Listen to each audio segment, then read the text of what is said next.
Nah, sahabatku, sahabatku. Sahabatku, sahabatku. Sebentar lagi. Kita akan mendengarkan materi. Jangan ngantuk. Jangan ngantuk. Jangan ngobrol. Jangan ngobrol. Kalau ngantuk. Kalau ngantuk. Datangnya dari setan. Aku gak mau. Punya teman. Kayak apa? Oke, sekarang sebaliknya. Balik lagi.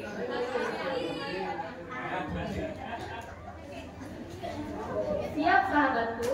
Siap sahabatku. Kalau aku ngantuk. Kalau aku ngantuk. Cubit aja. Cubit aja. Cubit aja. Aku siap. Nah, semuanya sudah semangat. Sudah siap semuanya. Alhamdulillah sekarang sudah hadir Kak Dina. Bunda. Ketua dari komunitas Pondok Manfaat. Dan sekarang beliau sudah menyempatkan hadir di Masjid Muda. Kebetulan hari itu padat banget ya jadwalnya. Dan alhamdulillah sekarang sudah hadir. Untuk bersamanya kita semua. Kita sambut dengan takbir. Selanjutnya silakan. Kakak.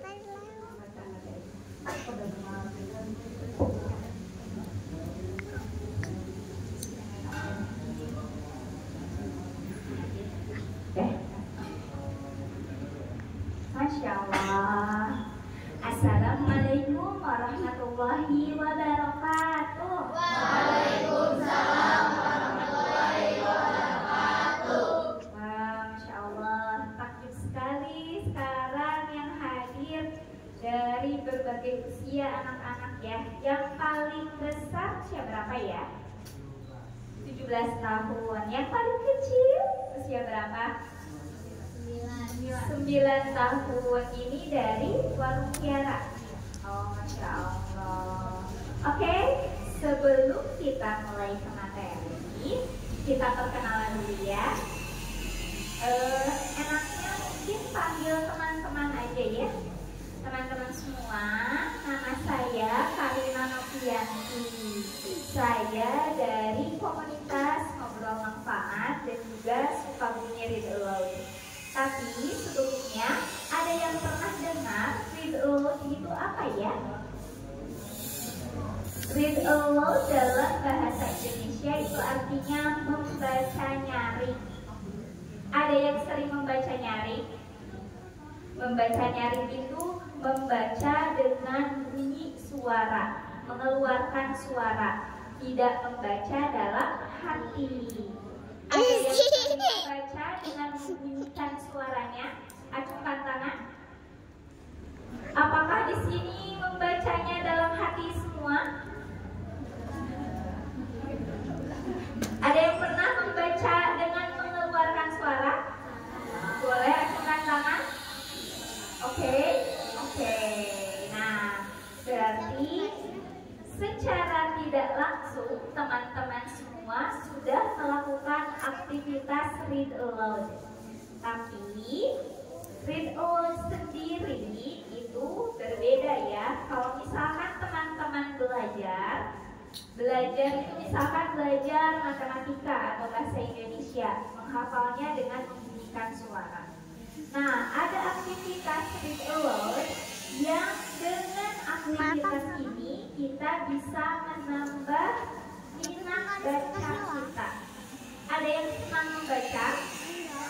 Ada yang pernah membaca buku?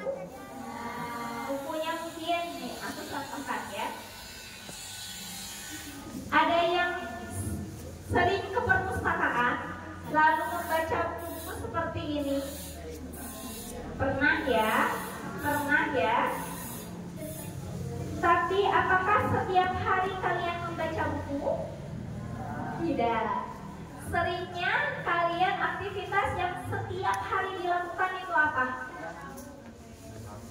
Main HP, terus main games, terus yang lebih bermanfaat apa coba? Apa? Bantu, terus baca Al-Quran itu setiap hari ya. Terus apa lagi? Ada lagi? Sholat juga setiap hari. Oke. Nah, kalian ternyata di Indonesia itu minat baca masyarakat Indonesia itu sangat rendah. Kenapa? Karena dari kecil tidak dibiasakan untuk membaca buku. Padahal membaca buku itu banyak sekali manfaatnya, ya. Bahkan dalam Al-Quran sendiri pun itu kan ada terjemahannya, ya, ada tulisannya yang harus kita baca untuk mentadaburi Al-Quran. Nah, sekarang karena ini teman-teman usianya sudah pada dewasa, banyak yang sudah dewasa, ya. Kakak Karina di sini tidak akan membacakan buku, tapi ingin melatih teman-teman semua untuk bisa membaca buku. Pasti pada bisa sebetulnya, ya. Tapi bagaimana caranya Allah di depan banyak orang seperti ini? Siap? Oke, sebelum itu yang materi dulu, ya Kak. Yang materi dulu. Tapi sebelum itu Kakak Karina sudah mempersiapkan materi tentang jagalah Allah, maka Allah akan menjagamu. Apakah teman-teman semua pernah mendengar kalimat ini? Kalimat ini dari siapa dengarnya? Dari siapa, ya? Ada yang tahu? Nah, ya, aku ini dulu. Adik-adik, sebelum kita masuk ke materi, Kakak Karina ingin adik-adik semua, ini kita ganti ya jadi teman-teman semua, untuk fokus memperhatikan materi yang akan disampaikan sampai akhir. Tidak ngobrol, tidak mengantuk, dan silahkan untuk mengingat dan mencatat materi yang dirasa penting. Agar selesai dari kegiatan ini, teman-teman semua bisa mengamalkan dan membagikan ilmu ini ke teman-teman yang lainnya. Semangat! Oke. Di sini, pernahkah kalian mendengar kalimat jagalah Allah, maka Allah akan menjagamu? Kalimat tersebut adalah sebuah nasihat dari Rasulullah Sallallahu Alaihi Wasallam yang diriwayatkan oleh At-Tirmizi kepada Ibnu Abbas. Nah, nasihat ini sangat penting untuk kita ingat dan kita amalkan. Apa ya arti kalimat tersebut? Arti kalimat tersebut adalah bahwa jika kita selalu taat kepada Allah dan menjauhi larangannya, maka Allah Subhanahu wa Ta'ala akan menjaga kita dari segala bahaya dan kesulitan. Allah Subhanahu wa Ta'ala akan selalu bersama kita dan memberi pertolongan kepada kita. Yang Kakak Karina garis bawahi di sini adalah kita harus selalu taat kepada Allah dan menjauhi larangannya. Ada yang bisa sebutkan perintah Allah apa saja yang harus kita taati? Boleh ajukan tangan? Sholat, terus apa lagi? Membaca Al-Quran, lalu apa lagi? Zakat, lalu apa lagi? Puasa, oke, lanjut, apa lagi? Oke, udah membaca Al-Quran, naik haji bagi yang mampu, lalu apa lagi? Perintah Allah kepada kita manusia adalah untuk selalu berbuat baik, ya. Lalu ada hak Allah yang harus kita penuhi. Hak Allah yang harus kita penuhi adalah seperti sholat fardu. Itu wajib. Wajib itu jika kita kerjakan, kita akan mendapat pahala. Kalau kita tinggalkan, kita akan mendapat dosa. Nah, kalian sudah hafal ya, yang namanya wajib jika dikerjakan akan mendapat pahala, dan jika ditinggalkan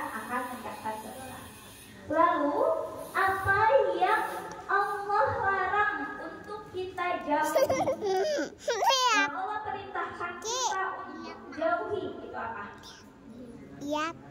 Berzina, lalu maksiat, lalu suaranya yang perempuan mana ya? Ayo, apalagi ya yang Allah larang? Apa? Berbohong, lalu mencuri, gibah, gosip, lalu apa lagi? Melawan orang tua, namanya durhaka. Oke, lanjut. Membuli teman. Lanjut. Dan apa lagi? Kita juga dilarang untuk makan makanan yang haram ya. Selain jenisnya haram, cara mendapatkannya haram itu kita tidak boleh memakannya. Karena dalam sebuah hadis kita itu harus menjaga kepala kita dan juga perut kita. Maksudnya apa itu? Kepala itu di area kepala kita itu ada apa saja? Mata. Mata itu untuk melihat yang baik. Jangan gunakan kenikmatan mata ini yang Allah sudah berikan kepada kita untuk melihat yang buruk, melihat aurat orang lain, melihat di HP ada apa tuh yang di HP, melihat yang gak baik, itu tidak boleh. Karena Allah itu sudah menganugerahkan kepada kita mata, alhamdulillah, itu harus kita syukuri dengan cara apa? Melihat, memandang yang Allah mau saja, yang diperbolehkan oleh Allah saja. Selain mata ada apa lagi di kepala kita? Ada hidung. Hidung untuk apa? Mencium, bernapas. Apakah bisa kita tidak menggunakan hidung pada tempatnya? Untuk apa contohnya? Hidung tapi hidungnya digunakan untuk maksiat misalkan. Apa ya? Lem. Bisa, ya Allah, aku gak nyampe ke sana loh pikirannya, tapi bagus. Lanjut, apa lagi? Oke, selain hidung ada apa lagi ya? Ada mulut. Mulut dulu ya. Mulut ini untuk berbicara. Berbicaranya yang baik. Berarti kalau kita berbicara kasar, berbohong, bergosip, membicarakan orang lain, itu Allah tidak akan suka ya. Jadi kita harus jaga anugerah Allah ini, suara kita, mulut kita untuk hal yang baik-baik. Selain untuk berbicara, mulut juga untuk makan. Nah, makannya juga harus makan yang baik. Coba kalian ya, pikirkan. Allah ini kadang kita suka tidak sadar gitu, bahwa dalam tubuh kita ini begitu banyak sekali anugerah yang Allah berikan. Sekarang coba kita lihat, kalian tangannya, kedua tangannya ke atas kan? Tangan kanan dan kiri, oke. Lalu kalian satukan tangan kanan dan kiri, satukan. Set, mudah ya? Semuanya mudah ya? Sekarang coba satukan lagi tapi dengan cepat. Set. Bisa kan? Mudah ya? Sekarang Kakak Karina ingin teman-teman semua melakukan ini tapi dengan matanya tertutup. Oke? Pelan-pelan dulu saja. Tidak ada yang matanya melek merem-merem tapi merem hayam ya. Nah, meremnya yang betulan merem. Oke? Ke atas tangannya. Oke? Sudah ke atas.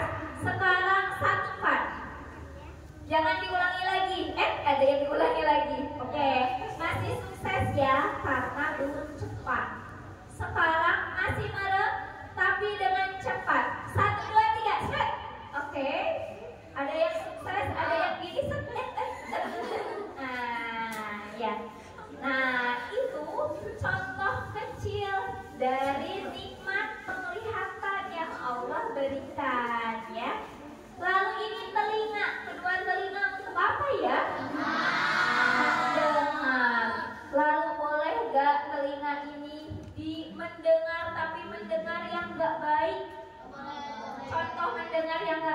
apa? Ada orang yang gosip-gosip kita dengerin ya.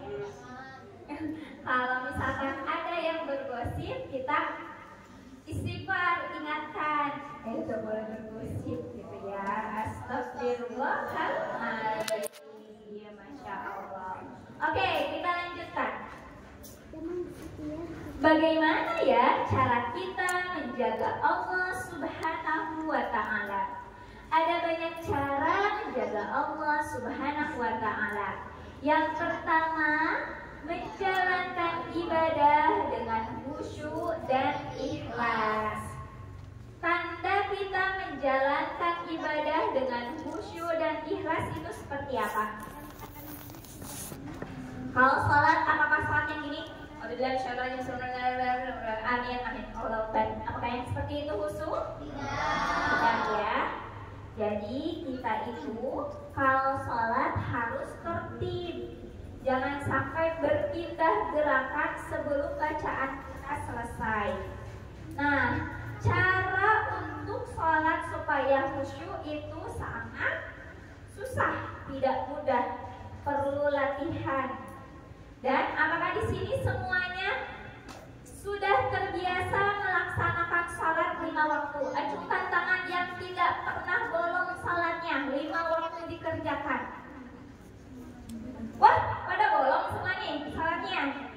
Acungkan tangan. Ayo.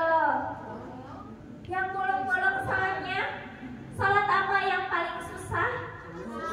Sholat subuh, sholat isya, sholat maghrib. Oh, ini mah semua apa susah? Sholat apa yang paling susah, guys? Kenapa isya susah? Ngantuk. Isya ngantuk, subuh ngantuk, zuhur ngantuk, semua ngantuk. Oke, yang paling susah sholat subuh. Kenapa sholat subuh susah? Gak bisa bangun. Oke. Nah, kebetulan ya Kakak Karina itu sedang membiasakan adik-adik malah yang lebih kecil dari kalian nih. Kita tuh dari komunitas ngobrol manfaat sekarang tuh sedang ada challenge. Challenge-nya apa? Challenge-nya adalah 30 hari sholat tepat waktu. Dan yang mengikutinya itu anak-anak usia 3 tahun sampai 8 tahun, 9 tahun ya, usia-usia SD gitu. Dan biasanya memang anak-anak itu membutuhkan reward, membutuhkan apa ya, hadiah gitu untuk supaya mau sholat. Dan itu tidak apa-apa karena sedang pembiasaan sholat. Nah, apakah yang sudah besar-besar juga harus seperti itu? Harusnya kalau yang sudah besar sudah paham ya. Yang namanya wajib itu berarti yang harus. Wajib dari Allah itu berarti harus dikerjakan, tidak boleh tidak. Ya, karena kalian tahu 2 rakaat sebelum sholat subuh apa ganjarannya dari Allah? Ada yang tahu? 2 rakaat sebelum subuh itu ganjarannya dari Allah adalah dunia dan seisinya. Kita hanya perlu sholat 2 rakaat sebelum subuh, tapi Allah menjanjikan dunia dan segala macam isinya. Di dunia ada apa saja? Ada banyak yang berharga kan? Di dunia tuh ada emas, ada gunung, ada apa lagi yang berharga? Berlian, lebih dari itu, ada rumah yang mewah, ada masjid. Nah, Allah menjanjikan 2 rakaat sebelum subuh itu dunia dan segala macam isinya. Lalu, apa yang paling membuat kalian terlena di dunia ini? Kakak kalian pengen tanya, ada yang bisa jawab? Apa yang ketika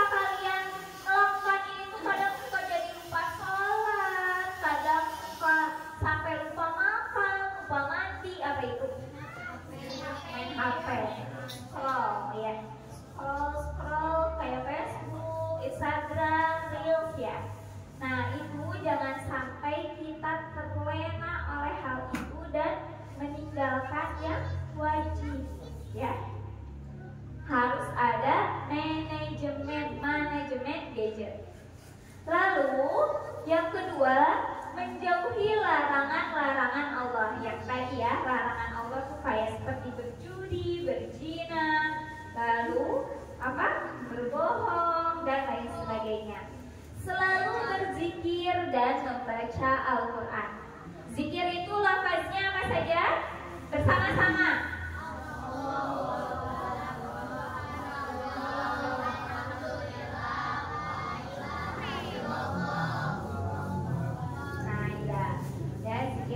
Subhanallah walhamdulillah wala ilaha illallah wallahu akbar.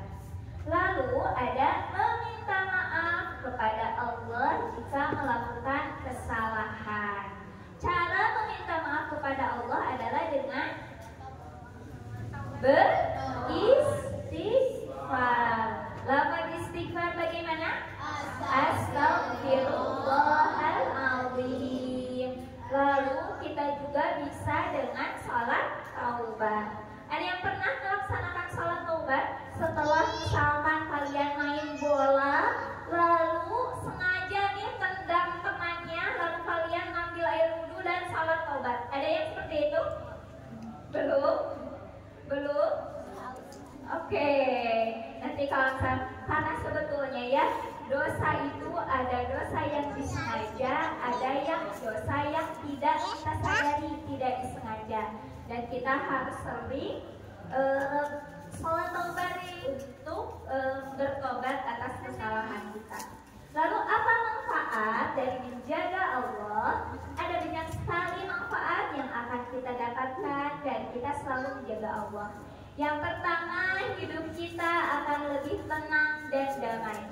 Ada yang hidupnya selalu gelisah nih, gak tahu kenapa tapi kayaknya aku galau.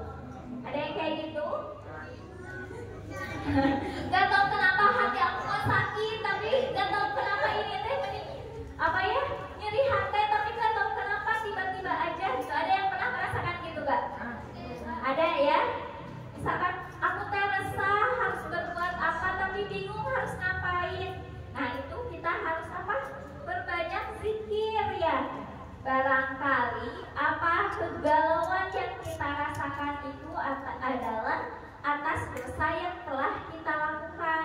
Jadi kita harus berbanyak berzikir. Ya, subhanallah. Jadi di waktu senggang itu kita lebih baik berzikir atau membaca Al-Quran. Yang keempat, Allah Subhanahu wa Ta'ala akan selalu bersama kita dan memberikan pertolongan kepada kita. Coba, teman-teman semua, ada yang pernah gak merasakan langsung perasaan ini? Ya Allah, benar ini kerasa banget, benar-benar ditolong banget sama Allah. Ada yang pernah? Pas lagi ngapain, misalkan pas lagi ujian misalkan, lalu kayaknya soalnya teh susah, menurut orang-orang juga susah, tapi kita mudah sekali mengerjakannya, sangat mudah gitu. Nah itu bisa jadi itu adalah pertolongan dari Allah. Atau misalkan kalian lagi jalan, beberapa saat kemudian kalian udah nyebrang, tiba-tiba setelah kalian nyebrang terjadi kecelakaan. Itu kalian pasti bersyukur banget kan? Beberapa detik kemudian aku nyebrang di situ. Alhamdulillah kita bersyukur kita tuh diselamatkan gitu sama Allah. Atau kita lagi jalan, tiba-tiba dari atas loteng rumah orang ada pot. Pas kita beberapa detik di sini, pot jatuh tepat di belakang kita. Dan pas beberapa detik gitu. Coba kalau kita lagi jalan, pas-pasan lagi di sini, pot kena kepala kan? Subhanallah ya. Kita beberapa detik langsung potnya di belakang kita gitu. Itu adalah bukti pertolongan Allah itu sangat dekat. Nah, pesan untuk teman-teman semua, ingatlah selalu bahwa Allah Subhanahu wa Ta'ala adalah pelindung kita. Jadi kita jangan meminta pelindung yang lain selain Allah. Jangan sampai kita misalkan aku mau berteman sama anak yang besar. Misalkan kamu namanya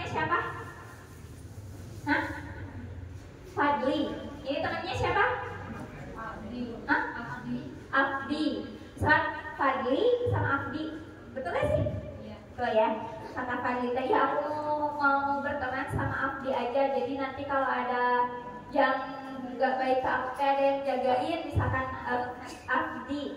Nah, jadi itu kamu berarti meminta perlindungan kepada selain Allah karena meminta perlindungan kepada manusia. Jadi kita itu jangan terlalu berharap banyak kepada manusia. Khawatirnya kita akan jadi sakit hati. Misalkan ternyata dia teh nggak sebaik yang aku pikirkan gitu ya. Atau ternyata dia teh gitu nih dia teh mainnya misalkan. Nah itu karena kita menaruh harapan terlalu tinggi kepada manusia. Padahal Allah sudah menyebutkan jangan kita bergantung kepada manusia, bergantunglah hanya kepada Allah. Jika kita selalu taat kepada Allah, maka Allah Subhanahu wa Ta'ala akan selalu bersama kita dan memberikan pertolongan kepada kita. Lalu pertanyaannya, Kakak Karina, kenapa sih orang Islam sama non-Islam, sama orang Kristen, tapi kenapa orang Kristen kaya-kaya sedangkan orang Islam biasa-biasa aja? Coba ada yang bisa jawab gak? Bisa jawab gak? Kenapa sih kok Cina-Cina punya toko kayaknya kelihatannya kaya gitu, sedangkan orang Islam masih banyak gitu yang gak punya rumah atau apa kayak gitu? Ada yang bisa jawab? Karena apa ya? Apa? Ya bahagia. Karena betul bahagianya dikasih kebahagiaannya dari di dunia. Orang Kristen mah. Jadi Allah itu Ar-Rahman dan Ar-Rahim, Maha Pengasih. Allah itu mengasihi semua makhluknya tanpa terkecuali. Bahkan cicak sekalipun, ada cicak makannya apa? Cicak makannya nyamuk ya. Ada cicaknya bisa terbang enggak? Ada makanannya terbang?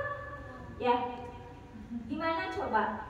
Kan cicak gak bisa terbang, tapi subhanallah, masya Allah, sama Allah diberi makanannya nyamuk yang bisa terbang. Kita aja kalau nangkap nyamuk ini susah gitu kan, kayak dicicak gitu. Tapi sama Allah sudah di Kukut kata awal kan jadi apa? Jadi Allah itu Maha Pengasih, mengasih semua rezeki kepada seluruh makhluknya tanpa terkecuali. Baik itu makhluknya senang beribadah kepada Allah ataupun yang tidak suka beribadah kepada Allah. Baik itu orangnya taat kepada Allah ataupun yang sering melakukan maksiat kepada Allah. Allah tuh kasih rezeki itu. Dikasih karena Allah Maha Pengasih. Tapi Allah juga Maha Penyayang. Nah, Maha Penyayang ini Allah ngasihnya kepada orang-orang yang beriman dan bertakwa. Makanya kita jangan sampai di dunia sengsara, di akhirat juga sengsara. Harus bahagia di dunia dan bahagia di akhirat. Seperti itu. Oke, kita